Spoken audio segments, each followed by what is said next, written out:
Welcome to JavaisAwesome, and in this video we can talk about the project. So we are going to plan and develop one project which is called product management project, which is very important for the freshers peoples and also the peoples who want to learn exactly the Spring Boot with security. Okay, so in this project we are going to implement lots of the features, lots of the technology also, so that you can understood in the better way. So while developing this project we required something called JDK 17 or maybe more than that. Okay, so up to JDK you want, and up to that if you have, that is also fine. STS ID we need, okay, because we are going to do each and every code inside the STS ID only. And make sure you have installed the MySQL database in your systems and also with the workbench also, so that you can work with the workbench. Next thing is project Lombok.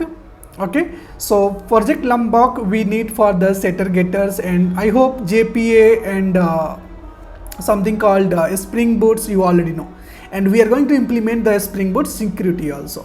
Okay, what we are going to develop is we are going to maintain the project, okay, with the products like the features having a admins and users, and admin having access to add the project.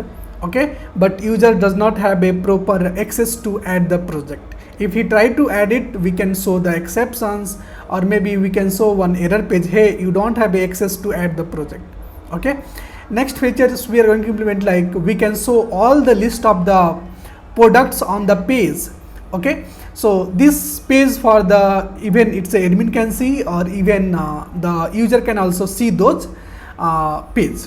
Okay, but while updating or deleting, those also request only can do by the admin. There is no permission for the user to edit and delete this data also. Okay, so those things we are going to handle in this project.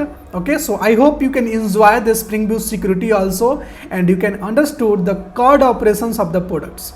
Okay, next thing is what we are going to implement and what are the features could be in that project. So let us discuss about it. Okay, so the first feature is create one sign up page for the register the users. So we are going to create one register page. Through that the peoples will easily sign up as a admins or maybe as a users. Okay, next thing is login page. So login page will be difficult or default a Spring Boot security we can use, but I am going to use the customize later, but starting onwards we can go with the default one. Okay, next thing is only admin roles user have a permission to add the products, okay, or delete or update the product. There is no permission for the users. If the user does not have a admin's roles, who can see the order products only.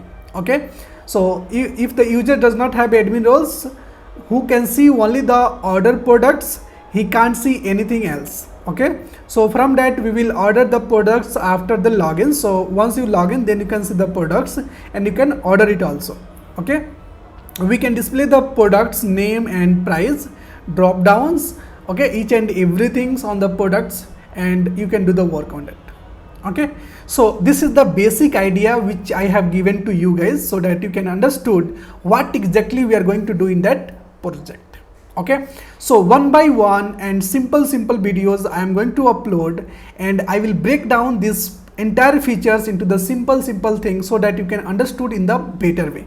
Okay, so all those things, like from the maybe the next videos we can start creating a project, and all those things we can try to add it. Okay, so make sure you have all those softwares ready in your system. If it is not, please do it. Okay, so that we can overcome to all those problems, and we can do the work on the product management project. Okay, thank you so much. In the next video we can develop this project and we can enjoy it. Okay, thank you so much.